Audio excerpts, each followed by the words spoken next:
सुनो, आप हमें प्यार तो करते हैं ना? मोबाइल पर ये शब्द सुनकर शरद स्तब्ध रह गया। कितनी बार कहा चुका है कि वो सुषमा से बेहद प्यार करता है, लेकिन सुषमा है कि हर बार पूछ बैठती है। शरद का दिल बैठ गया। क्या प्यार जताने की आवश्यकता होती है? क्या प्यार को शब्दों का आवरण चाहिए? क्या हर बार यह कहना जरूरी है कि हाँ, मैं तुम्हें बेहद प्यार करता हूँ? क्या खामोशी की कोई भाषा नहीं है? वो इसी उधेड़बुन में था कि सुषमा की आवाज ने उसे फिर चौंका दिया। आपने कुछ कहा नहीं। इसका मतलब है कि आप हमें प्यार नहीं करते हैं। अब शरद को कहना पड़ा, क्या खामोशी का मतलब प्यार का इनकार होता है? क्या हर बार यह कहने की जरूरत होती है कि हाँ, मैं तुमसे बेहद प्यार करता हूँ? क्या एहसास कोई मायने नहीं रखते हैं? क्या तुम्हें मेरे दिल की आवाज अब सुनाई देनी बंद हो गई है? शरद की आवाज धीर गंभीर हो गई थी। उसकी अप्रसन्नता उसके शब्दों में झलक रही थी। उधर से सुषमा के जोरदार ठहाके सुनाई दिए। हंसते हंसते वो कहने लगी, हम तो वैसे ही पूछ रहे थे और जनाब ने सवालों की ऐसे झड़ी लगा दी जैसे किसी कोर्ट में बेचारे गवाह पर प्रतिपक्षी का वकील सवालों की झड़ी लगा देता है, या वन में किसी मासूम हिरनी को गीदड़ों का झुंड घेर लेता है और उस पर चौतरफा आक्रमण कर देता है। हमने तो ऐसे ही कह दिया था बाबा, हम तो ऐसे ही कहते रहते हैं। आपने तो एक लेक्चर ही झाड़ दिया इस पर। वो अब भी हंसे ही जा रही थी। इसमें हंसने की कोई बात नहीं है सुषमा, जो तुम लगातार हंसे जा रही हो। शरद थोड़ा उग्रा होकर बोला, प्यार तो एहसासों का दूसरा नाम है। यदि मेरे मन में तुम्हारे लिए प्यार नहीं हो और मेरे होंठ ये कहते रहें कि मुझे तुमसे बहुत प्यार है, तो क्या तुम इससे खुश हो जाओगी? तुम्हारे दिल में क्या है ये तो मैं अच्छी तरह से जानती हूँ। मैं ये भी जानती हूँ कि तुम मेरे बिना एक पल भी नहीं रह सकते हो। मगर यही बात अपने मुखारविंद से कहने में कोई हर्ज है क्या? मुझे जहाँ तक याद है कि अभी तक तो सरकार ने प्यार का इजहार करने पर कोई जीएसटी या अन्य कर नहीं लगाया है। और जहाँ तक मैं समझती हूँ, प्यार का इजहार करना कोई वल्गैरिटी भी नहीं है। तो फिर प्यार के इजहार से इनकार क्यों? आप इस मामले में बहुत कंजूस हैं। अब बोलिए प्रोफेसर साहब। सुषमा ने अपनी मिस्री सी आवाज में शहद की मात्रा कुछ और बढ़ा दी थी।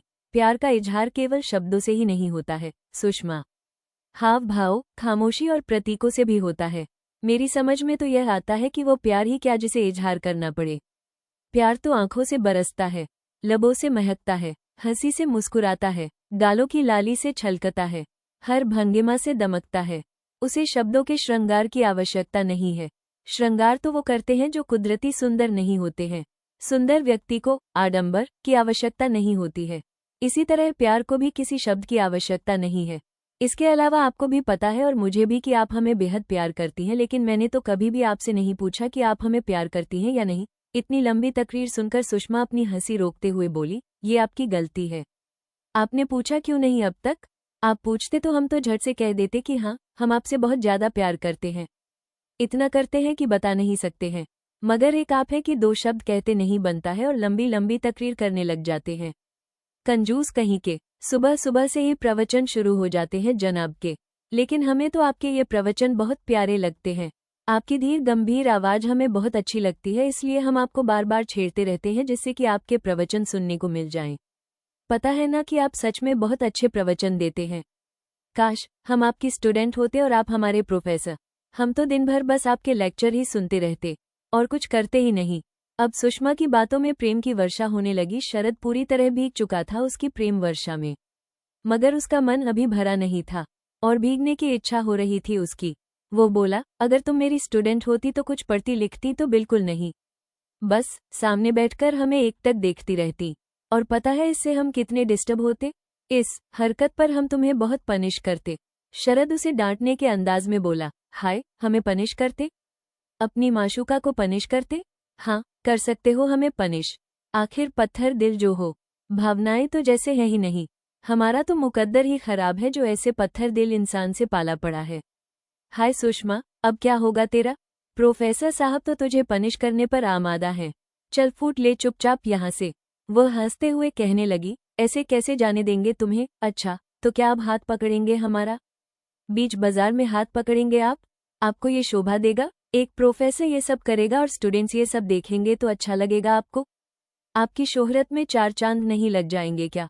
अब तो सुषमा की हंसी रुकने का नाम ही नहीं ले रही थी। ओ माय गॉड, शैतान की नानी, हरदम छेड़छाड़, बहुत शैतान हो गई हो आजकल। शिकायती लहजे में शरद ने कहा, आपसे ही तो सीखा है ये सब। छेड़ने का कॉपीराइट केवल आपके पास ही है क्या? हम पर पाबंदी थोड़ी लगा रखी है सरकार ने। हम भी आपसे सीख सीखकर थोड़े शैतान हो गए हैं। एक मुस्कान बिखराते हुए सुषमा बोली, अरे बाबा बस, हमें पता है कि ये शैतानी आपने हमसे ही सीखी है। इस मामले में हमारी अचेली हमसे 2 कदम आगे निकल गई है। अच्छा एक बात बताओ, हम कब तक ऐसे ही फोन पर प्यार करते रहेंगे? क्या कभी मिल भी पाएंगे? अब सुषमा गंभीर हो गई। धीमे स्वर में बोली, शायद यही नियति है हमारी। हमारी मुलाकात सोशल मीडिया पर हुई। हम वहीं पर मिले थे और शायद वहीं पर ही मिल सकेंगे। हमें इसका बेहद अफसोस रहेगा कि हम आपसे कभी आमने सामने नहीं मिले। हम आमने सामने मिल भी सकते हैं मगर हमें खुद पर यकीन नहीं है। क्या पता हम अपनी भावनाओं में बहकर वो सब कर बैठें जो हमें नहीं करना चाहिए। हमें आप पर पूर्ण विश्वास है मगर खुद पर नहीं।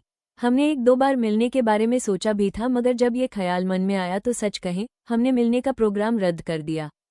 इस जन्म में अब हम नहीं मिल पाएंगे। हमारी मुलाकात मोबाइल पर और सोशल नेटवर्किंग पर ही बदस्तूर होती रहेगी। और आपसे भी विनती है कि प्लीज आप भी हमसे मिलने का प्रयास नहीं करें।